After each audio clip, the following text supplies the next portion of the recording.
इस्तेकाम Pakistan party की central information secretary फिरदौस आशिक अवान साहिब इस वक्त मेरे साथ मौजूद हैं, उनसे बात करेंगे।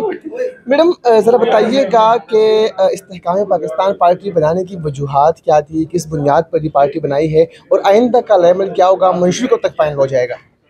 बेटे, 9 मई का जो वाक़या है वो पाकिस्तान की सियासत के अंदर एक स्याह दिन है और बहुत ज़रूरी था कि पाकिस्तान में जो एक सियासी माहौल है, जिसके अंदर तलखी है, जिसके अंदर अदम बर्दाश्त है, जिसके अंदर जो है वो मसलसल जो है वो पुरतशद्दुद बयानियाँ गिराओ जलाओ और मुल्क की अमलाक से लेके मुल्क की असासे और शहदा की बेहुरमती तक जो वाक़यात हुए, उसके बाद ये ज़रूरी था कि एक प्लेटफार्म बने जो कौम को इकट्ठा करे। उस डिवाइडेड कौम को जो ग्रुपों में पोलराइजेशन का शिकार है, उसको यकजा करके एक मुत्तहिदा पाकिस्तान की बुनियाद रखी जाए और मुत्तहिदा पाकिस्तान का जो हरावल दस्ता है उसको इंशाअल्लाह जहांगीर तरीन साहब की क़यादत में इस्तेकाम पाकिस्तान पार्टी लीड करेगी। मैडम, लास्ट क्वेश्चन करूँगा आपसे कि पाकिस्तान तहरीक इंसाफ में आप रही,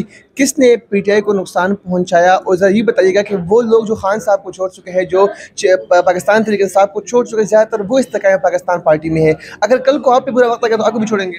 नहीं, ऐसी बात नहीं है। बात यह है कि जो गैंग ऑफ 5 है उसने इस मुल्क की लुटिया डुबोई है, तो गैंग ऑफ 5 जो है वो कम अज़ कम इस्तेकाम पाकिस्तान पार्टी में नहीं है। मैं बता चुकी हूँ जी बिल्कुल। फिरदौस आशिक अवान साहिब हमारे साथ मौजूद थी और इस तरह उन्होंने कहा कि गैंग ऑफ 5 ने जो है पाकिस्तान को इंतहाई नुकसान पहुंचाया है। साथ ही साथ उन्होंने ही कहा कि मुल्क को इस्तेहकाम की राह पर गामज़न करने के लिए इस्तेकाम पाकिस्तान पार्टी बनाई है, जो कि वक्त की अहम ज़रूरत थी। जी।